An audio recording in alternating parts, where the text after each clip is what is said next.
Guys, welcome back. आज के video में आप लोग देखने वाले हो 4 चैप्टर्स को ब्लैक क्लोवर मांगा के। पिछले वीडियो के कमेंट में ज्यादातर बंदों ने बताया था कि मैं एक दिन का गैप रखूं एंड 15 मिनट का वीडियो अपलोड करूं, तो वैसा ही अब से चलेगा। एंड आज के वीडियो में हम लोग देखेंगे ब्लैक क्लोवर के चैप्टर 341 से 344 तक। इन चैप्टर्स को रीड करने में मुझे बहुत ही ज्यादा मजा आया है एंड इस वीडियो को देख के भी आपको बहुत ही ज्यादा मजा आएगा, इसलिए वीडियो को पूरा देखो। ज्यादा टाइम वेस्ट न करके हम लोग इस वीडियो को स्टार्ट करते हैं। सबसे पहले हम लोग बात कर लेते हैं चैप्टर 341 के बारे में। इस चैप्टर के स्टार्ट में हम लोग देखते हैं 3 मेंबर्स को रीजन 7 के। एक का नाम है हानेगात्सुजी जोजू, दूसरे का नाम है ओकोडाई जेमोन, तीसरे का नाम है इमारी कोमारी। ये सभी लोग जेटन का यूज करके आस्था को अच्छे से पेल रही थी। यहाँ पे आस्था ट्रेनिंग कर रहा था। तभी हम लोग देखते हैं ये मोटा, जिसका नाम मैंने बोला ओकोडाई जेमोन, ये बंदा बोलता है तुम वही फॉरेनर हो जिसके बारे में रियूसान ने हमें बताया था, welcome to the land of sun. तभी हम लोग देखते हैं ये बंदा हानेगात्सुजी बोलता है आई बिलीव तुमने तो इस बंदे को लेटा ही दिया है। ये बंदा एक पेड़ के झाड़ में बैठा हुआ था। तभी यहाँ पे मिकुरिया बोलता है रुको मैं इसको हील कर दे रहा हूँ। तभी यहाँ पे इमारी कुमारी नाम की ये लड़की ये आस्था के पास आके बैठ जाती है एंड आस्था को बोलती है तुम्हारे बालों का कलर तो बहुत ही ज्यादा अलग है, क्या ये नेचुरल है? तुम्हारे कंट्री में क्या सभी लोगों के पास ऐसा ही हेयर कलर है? एंड मेरा जो कलर देख रहे हो ना, मैंने ये कलर करवाया है। तो अब यहाँ पे आस्था बोलता है ऐसा नहीं है, हमारे इधर सभी सॉर्ट ऑफ कलर्स है, किसी का ऑरेंज है, किसी का रेड है। तो अब हम लोग देखते ये पेड़ में बैठा हुआ बंदा बोलता है इमारी तुम क्या कर रही हो? तुम अपना मेकअप देखो, तुम अपना अटायर देखो, तुम्हें देख के लग नहीं रहा है कि तुम एक सिनोबी हो एंड तुम खुद को एक सिनोबी की तरह प्रेजेंट भी नहीं कर रहे हो। तो बीमारी बोलती है ये बात मैं किससे सुन रहा हूँ? जो बंदा एक वेड मास्क पहन के एक मर्द जोसूची के पेड़ में बैठा रहता है हर समय। समटाइम्स तुम्हें सिर्फ अपने ब्रेन को शट ऑफ करना है एंड ज्यादा सोचना नहीं है। यहाँ पे ये मास्क पहनने वाला बंदा बोलता है कुछ तो शर्म करो और ज्यादा मत बोलो, तुम इस कंट्री में तुम बहुत ही ज्यादा ग्रॉसली ह्यूमैनिटी को रिप्रेजेंट कर रहे हो। तब यहाँ पे ये लड़की खुश होते हुए बोलती है इस कंट्री में ज्यादातर लोगों के पास सीरियसली कोई एनर्जी नहीं है एंड मैं इसलिए सबको पंप अप करने वाली हूँ, मैं सबको एनर्जी देने वाली हूँ, मुझे भी चाहिए एनर्जी इसके पास से। तब यहाँ पे मिकुरिया बोलता है किसको पता है मैं भी तुम्हारा स्टाइल कैच ऑन कर सकता है। फिर यहाँ पे ये बंदा बोलता है जो झाड़ियों में बैठा हुआ था तब तो ये बहुत ही ज्यादा हॉरिफिक होने वाला है, डरावना होने वाला है। तभी ठरकी मोटा बोलता है मैं इमारी के फेवर में हूँ, तुम ऐसे आउटफिट में बहुत ही ज्यादा चुम्मे सी लगती हो। तब इमारी भी लाइक ग्रॉस आस्था इन चीजों को देख रहा था, ऑब्जर्व कर रहा था। यहाँ पे सभी लोग मजे कर रहे थे। तब रियू आके बोलता है मैंने तुम लोगों को बहुत ही ज्यादा बिजी कर दिया है। तब ये लोग खुश होते हुए बोलते हैं रियू समा हम लोग तुम्हारे लिए कुछ भी कर सकते हैं। फिर आस्था को ये लोग बोलते हैं तुम क्या एक और बार ट्राई करना चाहोगे? आस्था भी like yes please thank you. फिर हम लोग देखते शाम हो जाती है, ये लोग आस्था को बहुत ही ज्यादा कूट देते हैं। आस्था एक पत्थर में लेटा हुआ था। आस्था सोचता है जेटन तो बहुत ही ज्यादा अमेजिंग है, जिनके साथ भी आस्था फाइट कर रहा था उनमें से किसी ने भी मैजिक का यूज नहीं किया है या फिर बोलो योजुत्सु का यूज नहीं किया है। एंड इन चारों के क्लोज कॉम्बैट को देख के आस्था रियलाइज करता है कि डिफरेंट पीपल के पास डिफरेंट रास्ता है जेटन का यूज करने की। अगर किसी आदमी के पास जेटन का आउटपुट है 10, देन यहाँ पे कुछ लोग ऐसा भी करते हैं अपने जेटन को 2 अटैक्स में डिवाइड कर देते हैं एंड कुछ लोग ऐसे भी है अपने जेटन को 5 अटैक्स में यूज करते हैं, जहाँ पे एवरी अटैक में डबल पावर होगा जेटन का। तो यहाँ पे आस्था सोचता है मुझे अभी बहुत ही ज्यादा मेहनत करना है अपने ओपोनेंट्स के ओपनिंग को ढूंढने के लिए एंड जेटन को परफेक्टली एग्जीक्यूट करना ही बहुत ही ज्यादा मुश्किल है। तब आस्था यहाँ पे सभी लोगों के बारे में सोचता है। आस्था यहाँ पे देखता है लैंड ऑफ द सन बहुत ही ज्यादा क्लाउडी है। तभी यहाँ पे हम लोग देखते हैं इचिका आती है। आस्था यहाँ पे बोलता है इचिका मैं तुम्हें क्या बोलूं, सान बोलूं, डोनो बोलूं, चान बोलूं? आस्था यहाँ पे इचिका को बोलता है मैं 18 साल का हूँ, तुम्हारी एज कितनी है? इचिका बोलती है मैं 24 का हूँ। तब आस्था बोलता है रियली तुम 24 के हो, बट मुझे तो लग रहा है तुम्हारी एंड मेरी एज सेम ही है। तब इचिका बोलती है तुम क्या मुझे तुम्हारे जैसे चाइल्डिश समझ रहे हो? आस्था तो बोलता है मैं सिर्फ बोल रहा था, मुझे सिर्फ तुम्हें देख के लगा कि तुम बहुत ही ज्यादा यंग हो। तब आस्था बोलता है मैं तुम्हें क्या इचिका निशा बोलूं? इचिका बोलता है तुम मुझे इचिका ही बोल सकते हो। आस्था बोलता है हाँ ठीक है। तब इचिका आस्था को बोलती है रियो समा ने मुझे तुम्हारी देखभाल करने के लिए बोला।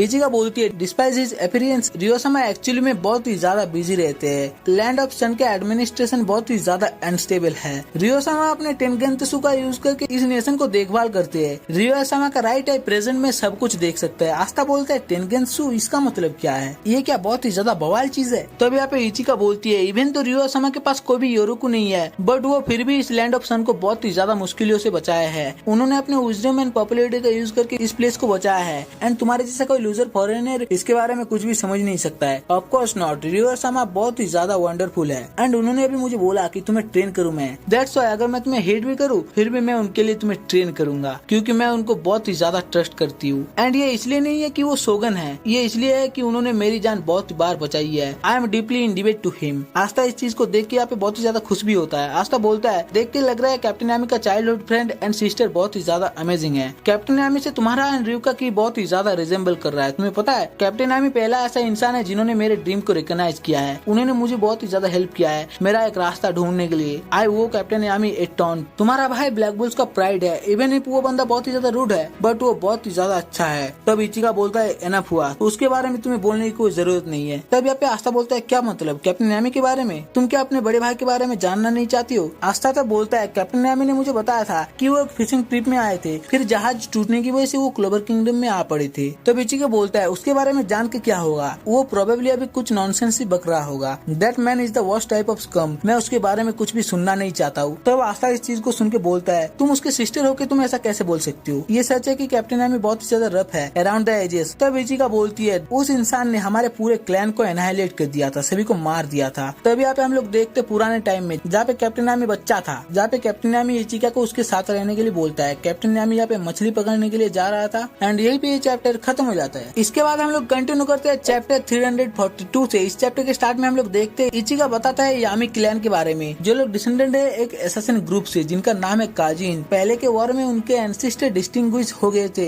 On many battle field. Then as warrior उन लोगों को इंचार्ज में रख दिया गया था घोष के सिक्योरिटी के लिए। ये एक टेरिटरी है लैंड ऑफ सन में जिनको रूल करते हैं रियोडो क्लैन। एंड पुरानी बातों के बारे में बात करें तो पास्ट में एक 5 हेडेड ड्रैगन ने अटैक कर दिया था लैंड ऑफ सन में। यहाँ पे बहुत ही ज्यादा तबाही हो गई थी एंड ये बताया जाता था कि उस ड्रैगन के ओरिकी की वजह से यहाँ पे पूरा ओशन ब्लैक हो गया था एंड इस पूरी जगह के टाइम को एंड स्पेस को हेल के साथ कनेक्ट कर दिया था। तभी हम लोग देखते हैं प्रेजेंट में जहाँ पे कोई बोलता है ये ठीक नहीं है, हमारे एंसेस्टर बहुत ही ज्यादा प्राउड स्पिरिट स्वॉर्डमैन थे एंड नाउ हम लोग यहाँ पे है जस्ट गार्डिंग दिस टेरिटरी। हमारा जॉब है इन कुत्तों के लिए। आवर क्लैंस ब्लड एंड योरुको are crying, are not that right सुकेरो। यहाँ पे ये आदमी कैप्टन यामी का बाप है, इसने कूट दिया था कैप्टन यामी को। तब कैप्टन यामी बोलता है यहाँ पे सिर्फ तुम ही ऐसे हो जो ऐसा कुछ बोलता है। तब यहाँ पे इचिका अपने भाई को संभालने के लिए आई थी, तभी कैप्टन यामी का बाप इसके ऊपर अटैक कर देता है, ये बोलते हुए तुम्हारे जैसा एक लवजी गर्ल को जन्म देना मेरी गलती है, यामी क्लैन को तुम्हारे जैसे किसी को भी जरूरत नहीं है, तुम फाइट भी नहीं कर सकती हो। एंड यहाँ पे कैप्टन यामी इसको बचा लेता है ये बोलते हुए knock it of you dam old फाट। तब कैप्टन यामी का बाप हंसते हुए बोलता है हमारे लॉर्ड के बेटे के पास बहुत ही ज्यादा योरुको है बट मैं ये बेट लगा सकता हूँ कि तुम उससे भी ऊपर हो। The title of the demon god, हमारे क्लैन का स्ट्रॉन्गेस्ट फाइटर, ये तुम्हारा होने वाला है सुकेहीरो। तब यहाँ पे कैप्टन यामी बोलता है मुझे फर्क नहीं पड़ता है, मैं अभी फिशिंग करने के लिए जाता हूँ। एंड वो इचिका को लेके फिशिंग करने के लिए चला जाता है। कैप्टन यामी का बाप बोलता है तुम वापस आओगे मेरे साथ ट्रेन करने के लिए। तब यहाँ पे हम लोग देखते हैं कैप्टन यामी एक वोपर फिश को पकड़ता है जो ज्यादातर दिखता नहीं है। तब कोई बोलता है तुम इस मछली को खा नहीं सकती हो क्योंकि इसमें ज्यादातर पॉइजन होता है, बट द बीट्स तुम इसको खा सकती हो, ये बहुत ही ज्यादा टेस्टी होते हैं। तब पीछे से एक बंदा बोलता है तुम्हारे पास तो बहुत ही ज्यादा टैलेंट है फिशिंग करने के लिए सुकेहीरो।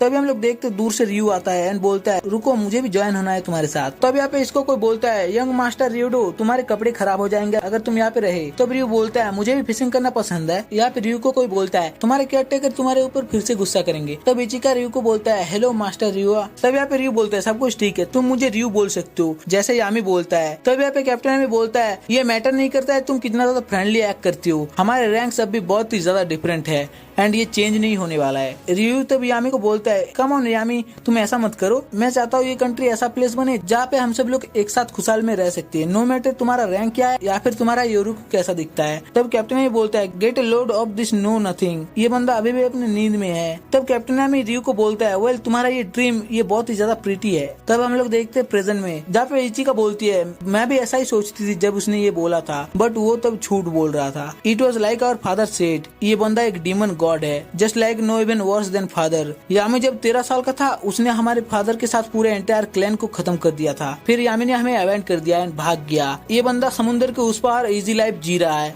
विथ यू पीपल्स, तुम ऐसे इंसान को ट्रस्ट करते हो बट ये कोई सेंस नहीं बनाता है। तब आस्था बोलता है ये सम काइंड ऑफ मिस्टेक है, कैप्टन यामी ऐसा कभी भी कर नहीं सकते, मैं कैप्टन यामी पे बिलीव करता हूँ जितना मैंने देखा है। तब यहाँ पे इचिका गुस्से में बोलता है तुम कुछ भी नहीं जानती हो, मैंने अपनी आंखों से सच देखा था। तब आस्था बोलता है ऐसा हो नहीं सकता, इवन इफ तुम कैप्टन यामी की छोटी बहन हो बट मैं इस बात में पीछे नहीं जा सकता। तब इचिका बोलता है तो इन दैट केस इसे प्रूव करो अपनी ताकत से जो तुमने एक्योर किया है जब तक तुम उसके साथ थे। तब इचिका अपने स्क्रोल को निकालते हुए बोलती है मैं अभी तुम्हें ट्रेन करने वाली हूँ जैसा तुम चाहते थे एंड मैं अभी सीरियसली फाइट करने वाली हूँ, मुझे ब्लेम मत करना अगर तुम मारे जाओ। तब इचिका यूज करती है डार्क योजुत्सु डार्क क्लोक्ड ब्लैक वॉरियर। हम लोग यहाँ पे देखते हैं इचिका एक ब्लैक वॉरियर में बदल जाती है जो बहुत ही ज्यादा कूल लग रही थी। यही पे ये चैप्टर खत्म हो जाता है। अब हम लोग कंटिन्यू करते हैं चैप्टर 343 से। इस चैप्टर के स्टार्ट में हम लोग देखते हैं इचिका एंड आस्था की फाइट होने वाली थी। इचिका अपनी डार्क योजुत्सु ब्लैक वॉरियर मोड में चले जाती है एंड अपनी डार्क योजुत्सु का यूज करके आस्था को अपनी तरफ खींच लेती है। यहाँ पे इचिका अपने कटाना से आस्था के ऊपर अटैक करने वाली थी, तभी आस्था डेविल यूनियन मोड को ऑन करता है। आस्था यहाँ पे किसी भी मैजिक को या फिर योरुको को कैंसिल कर सकता था जो भी उसको छू छुए या फिर उसको अफेक्ट करे। इसलिए इचिका का जो अटैक था वो आस्था के ऊपर काम नहीं करता है। तो इचिका आस्था के ऊपर एक लात मारती है जिसे आस्था अपने कटाना से रोकता है, बट ये लात बहुत ही ज्यादा पावरफुल था, इसलिए आस्था झरने में जाके गिरता है। बट आस्था हार नहीं माना था। आस्था झरने से ही अपना कटाना उठा के एक स्लैश मार देता है जिससे इचिका बच जाती है। तभी आस्था को एक ओपनिंग मिल जाता है। आस्था इचिका के ऊपर अटैक करने जाता है अपने कटाना से, बट इचिका इस अटैक से भी बच जाती है। तब इचिका यूज करती है डार्क योजुत्सु ब्लैक स्टार। इचिका का डार्क योजुत्सु बेस्ट काम करता है उसके मार्शल आर्ट्स एंड उसके शॉर्ट फाइटिंग्स के साथ। इचिका ने जो ब्लैक स्टार यूज किया है वो अपने ओपोनेंट को पुल करता है ताकि उसके ओपोनेंट के अंदर कमजोरी क्रिएट कर सके। और अभी इचिका के इरेगुलर ट्रेजेक्टरीज की वजह से आस्था के ऊपर स्ट्राइक करने में इचिका को बहुत ही ज्यादा आसानी हो रही थी। हम लोग यहाँ पे देखते भी है इचिका अपने मूवमेंट्स का यूज करके आस्था के ऊपर अटैक करने लगती है। इचिका यहाँ पे सोचती है कि आस्था कभी भी उसे पकड़ नहीं सकता है। तभी आस्था अपने डिमन डिस्ट्रॉयर शॉट का यूज करता है एंड इचिका के सारे ब्लैक स्टार्स को डिस्ट्रॉय कर देता है। यहाँ पे इचिका एंड आस्था इन दोनों के मैजिक यूजेस में इनके स्किल एकदम इक्वल में है। यहाँ पे इनके बीच में रियल कॉन्टेस्ट इसमें है कि ये लोग जेटन को कितना ज्यादा अच्छा यूज करते हैं। तभी आस्था एंड इचिका ये दोनों ही एक दूसरे के ऊपर अटैक कर देते हैं। आस्था को इस टाइम ओपनिंग मिल चुका था। आस्था अटैक करता है इचिका के ऊपर, बट हम लोग देखते हैं इचिका आस्था के अटैक से बच जाती है। यहाँ पे इचिका आस्था के सर में किक करके आस्था को नीचे फेंक देती है। फिर इचिका नीचे उतरते हुए बोलती है तुम्हारे पास कोई रास्ता ही नहीं है मुझे हराने का, इन्हें जेटन एक्सचेंज, तुम मुझे जेटन यूज करके जीत नहीं पाओगे। Someone who stand above other, उनको शोगुन का रैंक दिया जाता है। एंड तुम्हारे इधर इसको क्या बोलते हैं, विज़र्ड किंग। तुम्हारे पास कोई भी रेवोल्यूशन ना कन्वेक्शन ना रियल स्किल है, तुम्हारे जैसा कोई कैसे एक विज़र्ड किंग बनेगा। यहाँ पे इचिका आस्था का पूरा क्रिटिसाइज कर रही थी। आस्था तो बोलता है उठते हुए मैं तुम्हारे की को फील कर पा रहा हूँ, तुम्हारा गुस्सा कैप्टन यामी एंड मेरे प्रति, इसके अलावा भी तुम्हारे दिल में कुछ है। तब इचिका बोलती है तुम ऐसे बात मत करो जैसे कि तुम मुझे जानते हो, इग्नोरेंट फूल। तब आस्था को पता चल चुका था कि उसका जेटन फॉर्म क्या है। अगर आस्था यहाँ पे अपने परफेक्ट जेटन का यूज करे देन आस्था यहाँ पे जीत जाएगा। तभी ये दोनों ही एक दूसरे के ऊपर अटैक करते हैं जेटन से, बट इनका अटैक लैंड नहीं होता है। हम लोग यहाँ पे देखते हैं इनके बीच में रियू आ जाता है जो बोलता है बहुत हो गया तुम दोनों का। तब रियू को देख के इचिका यहाँ पे माफी मांगती है, मैं अभी आपके पेट को काट देती, मुझे माफ कर दीजिए। तब रियू बोलता है तुम तो बहुत ही ज्यादा स्केरी हो, अभी उस पार्ट को स्किप करो। फिर रियू आस्था को बोलता है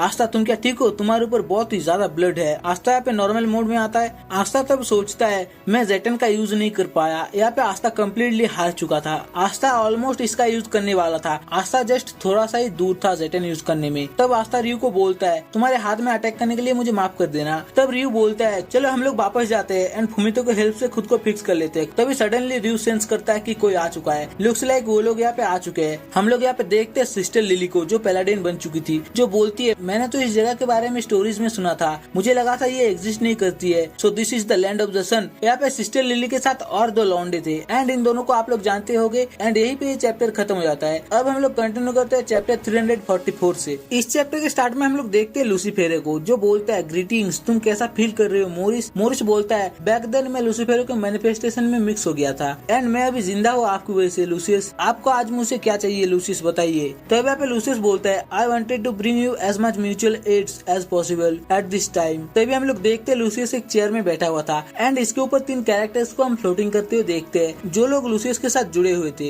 एंड ये 3 और कोई नहीं जीनोन, डांटे एंड वेनिका थी। प्रोबेबली आगे जाके हम लोग इनको देखेंगे एंड ये लोग और भी ज्यादा स्ट्रॉन्ग बन जाएंगे। तभी लूसियस मोरिस को टच करता है। तब यहाँ पे मोरिस की बॉडी रीजनरेट कर जाती है एंड वो अभी देख भी पा रहा था। मोरिस यहाँ पे हंसते हुए बोलता है मैग्निफिसेंट, मैं तो पहले देख भी नहीं पाता था, मैं ब्लाइंड था, बट अब मेरे ये आंखें ये सब कुछ देख सकते हैं। ये तो रिकवरी मैजिक से भी बहुत ही ज्यादा बियॉन्ड है, बहुत ही ज्यादा लेवल अप है। तुमने ह्यूमन बॉडीज को क्रिएट कर दिया है, तुम्हारा मैजिक पावर अभी एक गॉड की तरह है। Now I can conduct another experiment. तभी हम लोग देखते हैं लूसियस मोरिस के सर में टच करता है एंड उसके थॉट्स को भी चेंज कर देता है। लूसियस बोलता है तुम्हारा साइंस मैजिक एंड तुम्हारा मॉडिफिकेशन मैजिक उनको अपने फुल पावर में यूज करो for the sake of this world for the true peace. And यहाँ पे मोरिस भी ऐसा ही करता है। यहाँ पे लूसियस ने मोरिस का भी माइंड कंट्रोल कर लिया है। तभी हम लोग देखते हैं लूसियस सिस्टर लिली को बुलाता है। लूसियस बोलता है इस जगह से बहुत दूर एक लैंड है जो हमारे फ्यूचर को नुकसान पहुंचा सकता है। उस नेशन का नाम है द लैंड ऑफ द सन। हमारा फ्यूचर अभी खतरे में है एंड ये बहुत ही ज्यादा बड़ा थ्रेट है वर्ल्ड के पीस के लिए। दैट्स व्हाई मैं पैलाडिन, तुम क्या जाओगे एंड वहाँ पे अनस्टेबल फ्यूचर को एलिमिनेट कर दोगे फॉर मी। तब यहाँ पे सिस्टर लिली मान जाती है एंड वो चली जाती है लैंड ऑफ सन। उसके साथ 2 और पैलाडिन्स भी जाते हैं। तभी हम लोग देखते हैं प्रेजेंट में जहाँ पे ये लोग थे लैंड ऑफ द सन में। यहाँ पे सिस्टर लिली बोलती है लूसियस समा अभी कोई भी मूव नहीं कर सकते, let us eliminate all of the groundless fear जो लूसियस समा सह रहे हैं। तभी साइड वाला बंदा बोलता है यस मैम, हम लोग ऐसा कुछ अलाउ नहीं करेंगे जो लूसियस समा के इत्तू से भी टाइम को वेस्ट करे। तभी ये लोग एक 100 टाउन में जाते हैं। इनमें से एक पैलाडिन बोलता है ये टाउन तो बहुत ही ज्यादा ऑड है, यहाँ पे किसी भी सोल को हम लोग देख नहीं पा रहे। तभी सिस्टर लिली एक गेट को देखती है। ये ये लोग उस गेट को तोड़ देते हैं एंड यहाँ पे ये बंदा यूज करता है बीस्ट मैजिक होली हाउल। तभी हम लोग देखते हैं सडनली 5 हेडेड ड्रैगन जाग जाता है। फिर ये लोग बोलते हैं विद द इविल नो